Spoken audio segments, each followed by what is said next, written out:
Hello friends, आज हम आप लोगों के लिए हिंदी कहानियाँ लेकर आए हैं। कहानी का नाम है चालाकी का फल। बच्चों की कहानी है जिसे हम आज आप लोगों के लिए बहुत ही अच्छा है। एक बुढ़िया की कहानी। अगर हमारी कहानी आपको अच्छा लगे तो हमारे चैनल को लाइक और सब्सक्राइब करेंगे। चलिए सुनते हैं। एक थी बुढ़िया, बेहद बुढ़िया, पुराने 90 साल की। एक तो बेचारी को ठीक से दिखाई नहीं पड़ती थी, ऊपर से उसकी मुर्गियाँ चराने वाली लड़की नौकरी छोड़कर भाग गई थी। बेचारी बुढ़िया सुबह मुर्गियों को चराने के लिए खोलती तो वे पंख फड़फड़ाती हुई सारी की सारी बुढ़िया के घर की चार दीवारी फांद कर अड़ोस पड़ोस के घरों में भाग जाती थी और कौं कौं कुड़कुड़ करती हुई सारे मोहल्ले में हल्ला मचाती हुई घूमती रहती थी। कभी वे पड़ोसियों की सब्जियां खा जाती थी तो कभी पड़ोसी काट कर उन्हीं की सब्जी बना डालते थे। दोनों ही हालत में नुकसान बेचारी बुढ़िया का होता था। जिसकी सब्जी बर्बाद होती वह बुढ़िया को भला बुरा कहती और जिसके घर में मुर्गी पकती उससे बुढ़िया की हमेशा की दुश्मनी हो जाती थी। हार कर बुढ़िया ने सोचा कि बिना नौकर के मुर्गियाँ पालना उसकी जैसी कमज़ोर बुढ़िया के बस की बात नहीं है। भला वो कहाँ तक डंडा लेकर एक मुर्गी हाँकती फिरेगी। जरा सा काम करने में ही तो उसका दम फूल जाती थी और बुढ़िया निकल पड़ी लाठी टेकती नौकर की तलाश में। पहले तो उसने अपनी पुरानी मुर्गियाँ चराने वाली लड़की को ढूंढा, लेकिन उसका कहीं पता नहीं लगा। यहाँ तक कि उसके माँ बाप को भी नहीं मालूम था कि लड़की आखिर गई तो गई कहाँ। नालायक और दुष्ट लड़की कहीं ऐसे भी भाग जाता है, ना अता ना पता, सबको परेशान करके रख दिया। बुढ़िया बड़बड़ाती हुई आगे बढ़ी और थोड़ी दूर पर एक भालू ने बुढ़िया को बड़बड़ाते हुए सुना तो वह घूम कर सड़क पर आ गया और बुढ़िया को रोक कर बोला, गुर्र बुढ़िया नानी नमस्कार, आज सुबह सुबह कहाँ जा रही हो? सुना है तुम्हारी मुर्गियाँ चराने वाली लड़की नौकरी छोड़कर भाग गई है। ना हो तो मुझे ही नौकर रख लो, खूब देखभाल करूँगा तुम्हारी मुर्गियों की। अरे हटो, तुम भी क्या बातें करते हो, बुढ़िया ने बोली। बुढ़िया ने खिसिया कर उत्तर दिया, एक तो नीरे काले मोटे बसूरत हो, मुर्गियाँ तो तुम्हारी सूरत देखते ही भाग खड़ी होंगी। फिर तुम्हारी बेसुरी आवाज़ उनके कानों में पड़ी तो वे मुड़कर दड़बे की ओर आएंगे भी नहीं। एक तो मुर्गियों के कारण मोहल्ले भर से मेरी दुश्मनी हो गई है, दूसरा तुम्हारे जैसा जंगली जानवर और पाल लूँ तो मेरा जीना भी मुश्किल हो जाए। छोड़ो मेरा रास्ता, मैं खुद ही ढूंढ लूँगी अपने काम की नौकरानी। ऐसे बोलते हुए बुढ़िया आगे बढ़ी तो थोड़ी दूर पर एक सियार मिला और सियार बोला, हुआ हुआ, राम राम बुढ़िया नानी, किसे खोज रही हो? बुढ़िया खिसिया कर बोली, अरे खोज रही हूँ एक भली सी नौकरानी जो मोरी मुर्गियों की देखभाल कर सके। देखो भला मेरी पुरानी नौकरानी इतनी दुष्ट छोरी निकली कि बिना बताए कहीं भाग गई। अब मैं मुर्गियों की देखभाल कैसे करूं? कोई कायदे की लड़की बताओ जो 100 तक गिनती गिन सके ताकि मेरी 100 मुर्गियों को गिन कर दबड़े में बंद कर सके। यह सुनकर सियार बोला, हुआ हुआ बुढ़िया नानी, ये कौन सी बड़ी बात है। चलो अभी मैं तुम्हें एक लड़की से मिलवाता हूँ। मेरे पड़ोस में ही रहती है, रोज जंगल के स्कूल में पढ़ने जाती है, इसलिए 100 तक गिनती उसे ज़रूर आती होगी। अक्ल भी उसकी खूब अच्छी है। शहर की मौसी है वो। आओ तुम्हें मिलवाता हूँ, मिलवा ही दूँ उससे।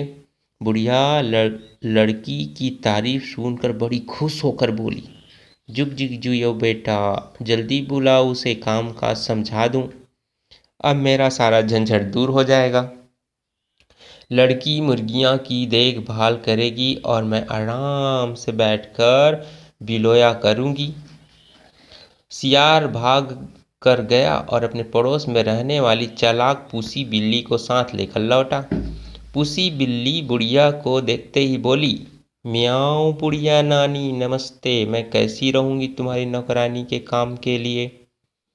नौकरानी के लिए लड़की जगह बिल्ली को देखकर बुढ़िया चौंक गई, बिगड़ कर बोली, हे भगवान, कहीं जानवर भी घरों में नौकर हुआ करते हैं? तुम्हें तो अपना काम भी सलीके से करना नहीं आता होगा, तुम मेरा काम क्या करोगी? लेकिन पूसी बिल्ली बड़ी चालाक थी, आवाज को मीठी बनाकर मुस्कुराकर बोली, अरे बुढ़िया नानी, तुम तो बेकार ही परेशान होती हो। कोई खाना पकाने का काम तो नहीं जो मैं ना कर सकूं। आखिर मुर्गियां की ही तो देखभाल करनी है ना, वो तो मैं खूब अच्छी तरह कर लेती हूँ। मेरी माँ ने तो खुद ही मुर्गियाँ पाल रखी हैं, पूरी 100 है, गिनकर मैं चराती हूँ और मैं ही गिनकर बंद करती हूँ। विश्वास ना हो तो मेरे घर चल कर देख लो। एक तो पूसी बिल्ली बड़ी अच्छी तरह बात कर रही थी और दूसरे बुढ़िया काफ़ी थक भी गई थी, इसलिए उसने ज़्यादा बहस नहीं की और पूसी बिल्ली को नौकरी पर रख लिया। पूसी बिल्ली ने पहले दिन मुर्गियों को दबेड़ में से निकाला और खूब भाग दौड़ कर पड़ोस में जाने से रोक लिया। बुढ़िया पूसी बिल्ली की इस भाग दौड़ से संतुष्ट होकर घर के भीतर आराम करने चली गई। कई दिनों से दौड़ते भागते बेचारी काफ़ी थक गई थी, तो उसे नींद भी आ गई। इधर पूसी बिल्ली ने मौका देखकर पहले दिन 6 मुर्गियों को मारा और चट कर गई। बुढ़िया जब शाम को जागी तो उसे पूसी की इस हरकत का कुछ भी पता न लगा। एक तो उसे ठीक से दिखाई नहीं देता था और उसे 100 तक गिनती भी नहीं आती थी, फिर भला वह इतनी चालाक पूसी बिल्ली की शरारत कैसे जान पाती। अपनी मीठी मीठी बातों से बुढ़िया को खुश रखती और आराम से मुर्गियां चट करती जाती। पड़ोसियों से बुढ़िया की लड़ाई नहीं होती थी, क्योंकि मुर्गियां अब उनके आहते में घुस कर शोरगुल नहीं करती थी। बुढ़िया को पूसी बिल्ली पर इतना विश्वास हो गया कि उसने मुर्गियों के दबड़े की तरफ जाना छोड़ दिया। धीरे धीरे एक दिन ऐसा आया जब दबड़े में 20-25 मुर्गियां ही बची। उसी समय बुढ़िया भी टहलती हुई धीरे धीरे उधर ही आ निकली। इतनी कम मुर्गियां देखकर उसने पूसी बिल्ली से पूछा, क्यों रे पूसी, बाकी मुर्गियां तुमने चरने के लिए कहाँ भेज दिया?